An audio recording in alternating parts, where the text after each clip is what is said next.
हमने डॉलर के अगेंस्ट नुकसान जो है वो बढ़ते हुए देखा था। प्रीवियस सेशन में भी फॉरेन आउटफ्लोज परसिस्टेंट हैं, इंपोर्टर्स की तरफ से जो डॉलर डिमांड है वो सस्टेन होते हुए दिख रही है। और दूसरी तरफ जो ट्रंप ने अनाउंस किया कि हार्ड टैरिफ्स इंडिया पर लगाएंगे अगर वो कंटिन्यू करते हैं रशियन ऑयल को बाय करना, ये कुछ ऐसे फैक्टर्स हैं जिसकी वजह से हमने इंडियन रुपये पर प्रेशर देखा है। लेकिन अभिषेक जी, जिस तरीके के फंडामेंटल्स इमर्ज हो रहे हैं, क्या व्यू है इस प्राइस मूवमेंट पर? क्या मान के चले कि रुपये में वीकनेस परसिस्ट करते हुए दिखाई देगी, या कैसे देखना है आप फिलहाल फंडामेंटल्स? Good afternoon Deepali.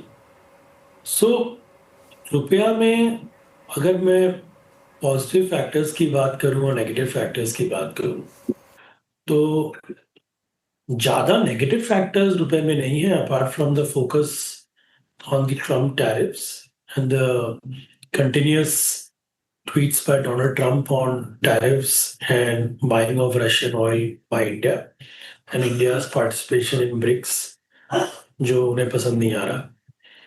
तो उसके अलावा अगर हमारी इन्फ्लेशन को देखें तो ठीक ठाक है, हमारी करंट अकाउंट को देखें तो ठीक ठाक है, ऑयल प्राइसेस जो बहुत रेलिवेंट होता है रुपए के मूवमेंट के लिए वो ठीक है, आपके फॉरेन एक्सचेंज रिजर्व $700 बिलियन पे है वो ठीक है, आपकी ग्रोथ मोटा मोटी ठीक है, थोड़ी स्लो डाउन है अर्निंग्स में, बट इंडिया की ग्रोथ 10-10.5% नॉमिनल पे चल रही है। तो इन टर्म्स ऑफ नेगेटिविटी कोई नेगेटिव पॉइंट्स रुपए की वीकनेस के लिए नहीं है। The only short term negative point right now is outflows of FII. FDI में हमें उतना फ्लोज नहीं आ रहा, और डोनाल्ड ट्रम्प की टैरिफ्स की पॉलिसीज।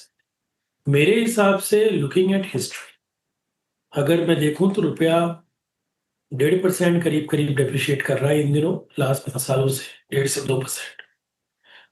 तो fair value of rupee should be close to 87 in FY26, और अब हम करीब करीब 88 के लेवल्स पे कोट कर रहे हैं, अराउंड 87-80। तो 87 के ऊपर जो भी मूवमेंट मिल रही है रुपए में वो एक न्यूज के कारण वो सस्टेनेबल नहीं है। तो अगर तो ये 88 या 88-20, 88-30 nobody knows, because of the rhetoric जाता है, तो वो एक अच्छे लेवल्स होंगे डॉलर सेल करने में और रुपए को खरीदने में, वहां एक पार्टिसिपेशन अच्छी आएगी। तो मेरे हिसाब से इस समय पैनिक करने का सिचुएशन नहीं है, अपॉर्चुनिटी लेने का सिचुएशन है फॉर द एक्सपोर्टर कम्युनिटी और anybody who wants to sell the dollar against the रुपी।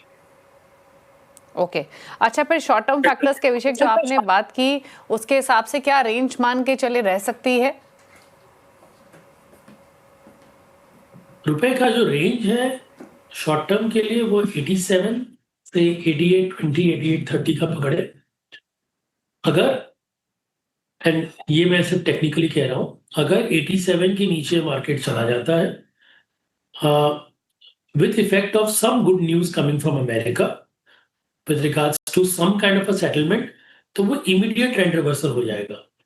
क्योंकि दीपाली एक चीज हमें ध्यान रखना होगा कि ग्लोबली यूएस डॉलर का जो ट्रेंड है वो नेगेटिव है, तो डॉलर इंडेक्स का ट्रेंड नेगेटिव है, तो रुपए का ट्रेंड नेगेटिव बहुत दिनों तक नहीं रह सकता, क्योंकि हमारी रुपए में जो फंडामेंटल फैक्टर्स हैं वो सब पॉजिटिव है। तो ये शॉर्ट टर्म है, ये रेंज बाउंड रह सकता है 87, 30, 40 तक, मगर इसको देख के किसी को भी लॉन्ग पोजीशंस डॉलर में ज्यादा लंबे समय के लिए नहीं बनानी चाहिए।